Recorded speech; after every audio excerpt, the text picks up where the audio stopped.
자유한국당 이야기를 한번 더 해볼게요. 재밌어가지고. 당협위원장 62명, 62명을 물갈이 했는데, 거기에는 이제 뭐, 서청원이라든지 하는 친박들이 다소 빠진 부분도 있지만, 네. 저는 다른 사람을 떠나가지고, 유효의 토사구팽이 이런 거죠. 예를 들면 이제 서초에 있는 유효의 지역구, 이게 본래 이해운 자리잖아요. 네. 근데 유효회가 더군다나 현역이 아니면서 최고위원회에 당선될 정도로 나름대로 대중적 관심을 끌었어요. 누구나 다 이해운 자리에 이제 당협위원장 자리를 지킬 수 있을 거라고 봤는데, 당협위원장 자리가 사실상 박탈된 상황이거든요. 물론 재심할 기회는 있습니다만. 이게 어떻게 되는 거예요? 몇몇 현역 의원까지도 교체를 하고 또 현역 의원은 아직 자리를 못 잡은 분들도 있죠. 그렇죠. 예, 그러니까 줄 세우기 하는 것도 있고 그다음에 사실은 유효회 최고는 정말 너무 과했기 때문에 토론 많이 해보셨죠? 깝깝하죠. 아니 하여간 그런 분 정도는 이게 이제 잘한 거죠. 뭐 그 정도 가른 거는 잘했는데. 저 꼴통 당에서도 유해를 깜으로 안 본 거잖아요. 간단히 말하면. 그리고 거기가 소위 말하는 탓밭 아닙니까? 네. 그 자유한국당의 그나마 텃밭인데 거기서 그렇게 볼상사나운 일을 했으니까 거기서도 부담인 거죠. 그러니까 아예 밑바닥이라고 봐야겠죠. 이번 문재인 대통령이 중국 가신 것도 가장 센 발언했던 게 유해였어요. 우리 관심이 별로 없어서 주로 우리 방송으로 내용을 많이 안 내보냈지만 정말 저질도 이런 상저질이 없는데 이렇게 되면은 전당대회에서 여러 가지 좀 튀는 언행으로 당선은 됐는데 최고위원회 이 다음 주에 열릴 최고위원 회의에서 어떤 모습일지 잠옷 이런 싸움은 참 재밌는데 복장도 궁금하고요. 또 맨발로 나오실라나요? 이번? 그리고 머리띠를 두를까 안 두를까도 궁금하고. 그러니까 그분이 할 수 있는 최대한의 퍼포먼스가 등장하지 않을까요? 네. 당협위원장 물갈이에는 바른정당 의원들 한 20명이 다시 들어왔어요. 2차에 네. 열져서. 네. 이 사람들 당협위원장 자리 주려고 하는 것도 있고 또 앞으로 몇 명 더 자리를 지켜줘야 될 부분도 있다. 이렇게 의미가 나오더라고요. 그러니까 이제 쪽문 열어놨다는 제스처 아닌가요? 손짓 흔드는 거죠. 뭐 손 흔들기죠. 더 들어오게 하려고. 지역위원장이 그렇게 중요합니까? 지역위원장은 아무래도 지방선거 앞두고서는 기초의원이나 강력의원에 대한 공천권이 있기 때문에 특히 이제 저희는 좀 객관적 기준에 따라서 시의원, 도의원, 기초단체장, 광역단체장을 선출하잖아요. 지금 이제 대략 선출 방식까지 논의가 된 걸로 보도가 됐는데 권리당원과 그다음에 국민 50대 50으로 이제 여론조사를 하기로 했지 않습니까? 그런 방식인데 여기는 지역위원장의 입김이 많이 작용하는 정당이기 때문에 본인의 기반을 일단은 닦는 데는 유의미한 거죠. 약간 좀 제왕적 그런 부분이 있는 거죠. 지역에서는. 그쪽 당은 특히 더 그럴 겁니다. 네. 왜냐하면 지금도 시의원이거나 도의원인 사람도 있을 테니까요. 그러니까 그분들에 대한 공천을 여전히 줄 거냐 아니면 새로운 인물로 교체할 거냐 이제 이런 문제가 있기 때문에 기반인 거죠. 뭐 지역에서의 기반. 재밌어요. 뭐 김성태 의원 그 자리 강석을 여기도 이제 바꿔줬고요. 이런 것만 보면 그래요. 서청원 씨도 마찬가지고. 서청원 의원은 지금 뺏긴 거죠. 네. 그럼 이분이 그 당에서는 가장 국회의장을 넘보는 분 아닌가요? 네. 국회의장 자체도 사실 난망해요. 그런 이름 갖고는. 다음에 권영세가 전 눈에 띄고요. 이번 탈락되신 분들 중에 김희정 씨도 눈에 띄네요. 그 장관 지냈던 그분 있잖아요. 부산에. 대표적으로 네. 그분은 친박도 했다가 친이도 했다가 진짜 노른자에는 다 먹은 분이죠. 이것도 일종의 학살이라면 학살이고. 이렇게 되면 이제 당내에 또 극심한 갈등 상황도 생길 것 같기도 하고. 집안 싸움이 매우 심각해질 거라고 봐야죠. 재밌어지겠습니다. 네. 예. 안철수 씨 이야기 좀 해야 되는데요. 국민의당에서 지금 박주원 최고위원이 사퇴했고요. 그러면서 저주 좀 퍼붓고 나갔고. 거기에 대해서 뭐 안철수 대표가 박주원을 두둔하는 듯한 뭐 여러 가지 이야기는 또 다른 방송에 했으니까 넘어가시고요. 최근에 좀 심각하게 봐야 될 이야기 하나 할게요. 그러니까 안철수 씨가 상당히 좀 난망해진 상황이 뭐냐면은 안철수가 최승호 사장 임명은 적폐청산하지 않은 것이다 이렇게 표현을 했어요. 그러니까 MBC 사장 선임 임명에 있어가지고 뭔가 잘못됐다고 이야기를 했어요. 안철수 씨가 맞는 말 한 걸까요? 아니 왜요? 왜 사람도 바꾸고 제도를 바꾸는 일이다. 안철수는 최승호 사장이 이 정권의 영향력 하에 있는 사람이라고 얘기한 거예요.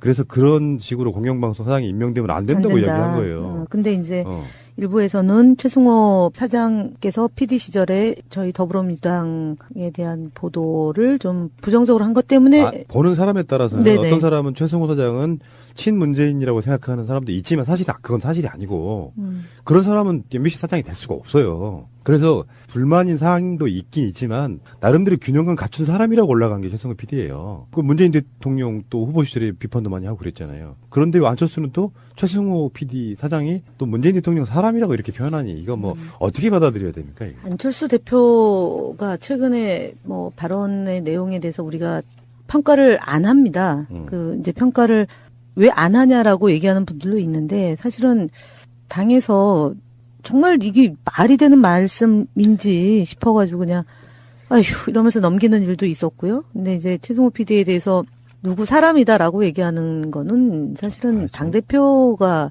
할 소리가 아닌 거죠. 그리고 아니면, 예, 이분이 이제 해직됐다가 뭐 언론 이렇게 독립 언론 매체를 운영하고 그것에 대해서는 뭐 이견이 있을 수 있습니다. 그러나 다만 저는 어쨌든 MBC가 공영방송을 위한 언론 종사자들이 투쟁을 했고 그 성과로서 어쨌든 최승호 사장이 임명이 됐기 때문에 그래서 만약 보도가 잘못되면 보도가 잘못되는 것에 대로 대응하면 되는 거고요.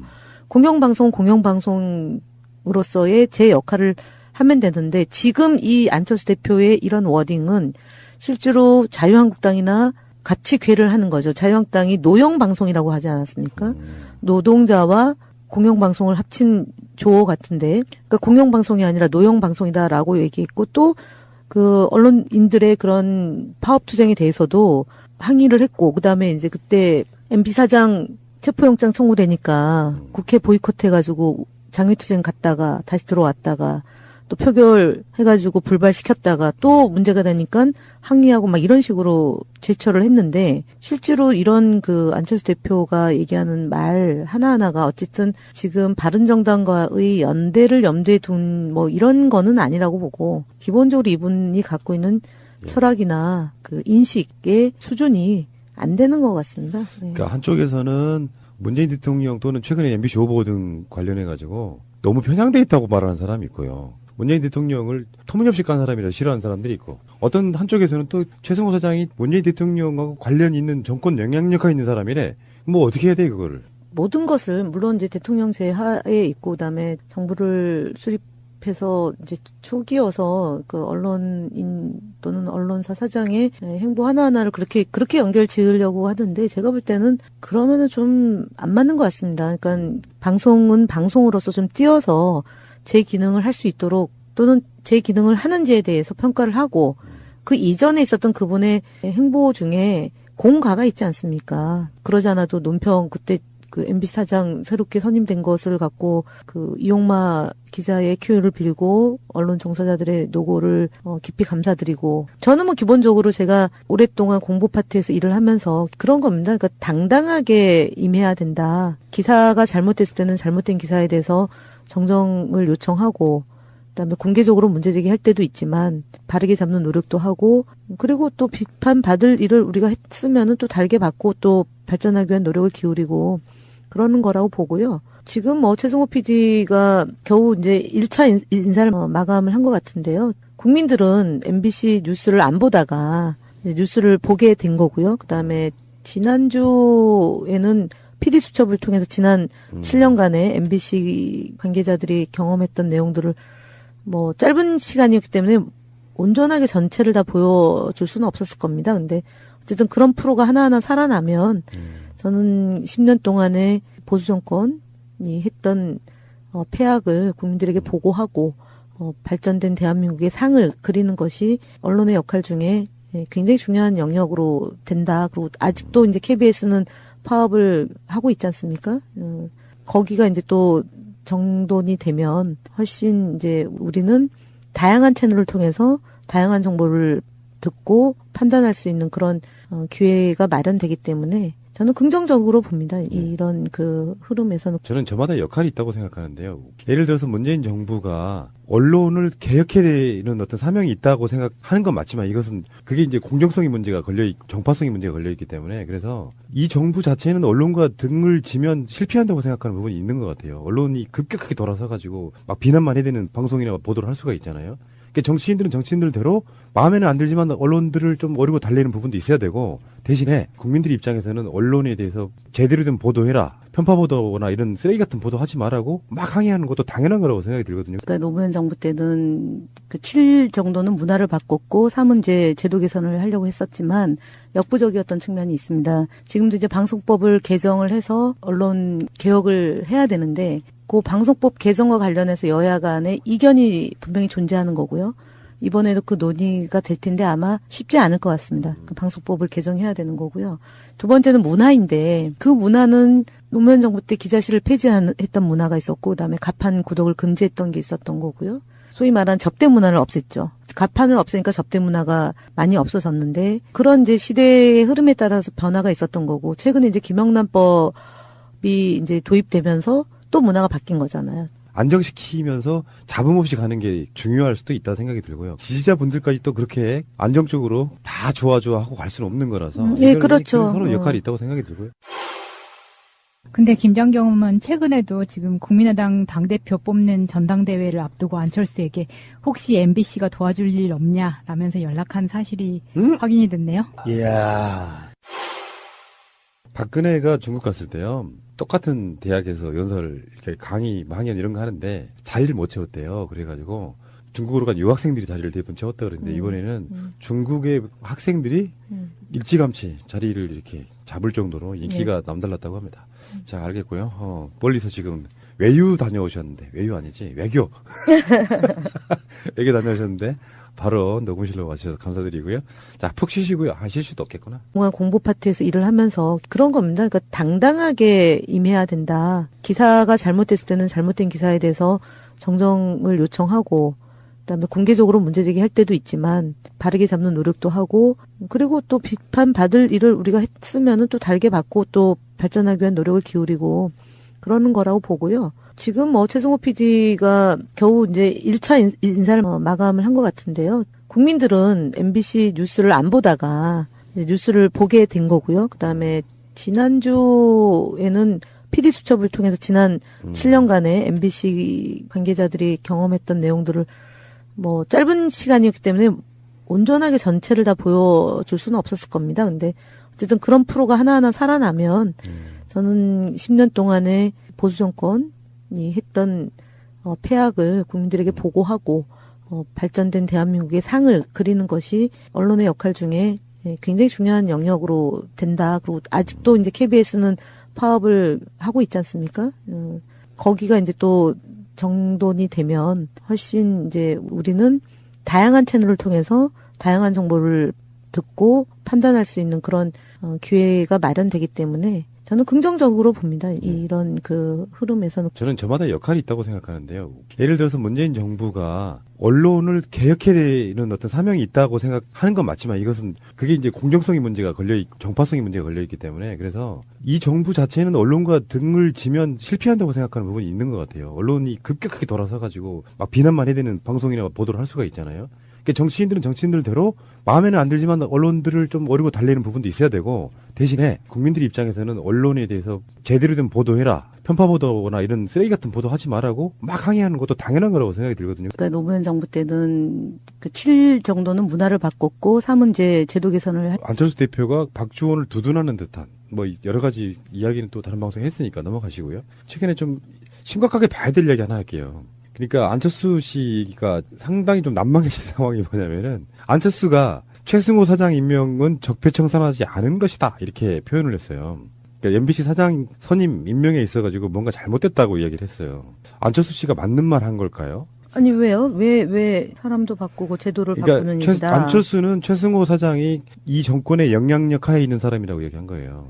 그래서 그런 식으로 공영방송 사장이 임명되면 안 된다고 이야기한 거예요. 근데 이제 일부에서는 최승호 사장께서 PD 시절에 저희 더불어민주당에 대한 보도를 좀 부정적으로 한 것 때문에 보는 사람에 따라서는 네네. 어떤 사람은 최승호 사장은 친문재인이라고 생각하는 사람도 있지만 사실 그건 사실이 아니고 그런 사람은 MBC 사장이 될 수가 없어요. 그래서 불만인 사항도 있긴 있지만 나름대로 균형감 갖춘 사람이라고 올라간 게 최승호 PD예요. 그 문재인 대통령 또 후보 시절에 비판도 많이 하고 그랬잖아요. 그런데 안철수는 또 최승호 PD 사장이 또 문재인 대통령 사람이라고 이렇게 표현하니 이거 뭐 어떻게 받아들여야 됩니까? 이거? 안철수 대표가 최근에 뭐 발언의 내용에 대해서 우리가 평가를 안 합니다. 그 이제 평가를 왜 안 하냐라고 얘기하는 분들도 있는데 사실은 당에서 정말 이게 말이 되는 말씀인지 싶어가지고 그냥 아휴 이러면서 넘기는 일도 있었고요. 근데 이제 최승호 PD에 대해서 누구 사람이다라고 얘기하는 거는 사실은 당대표가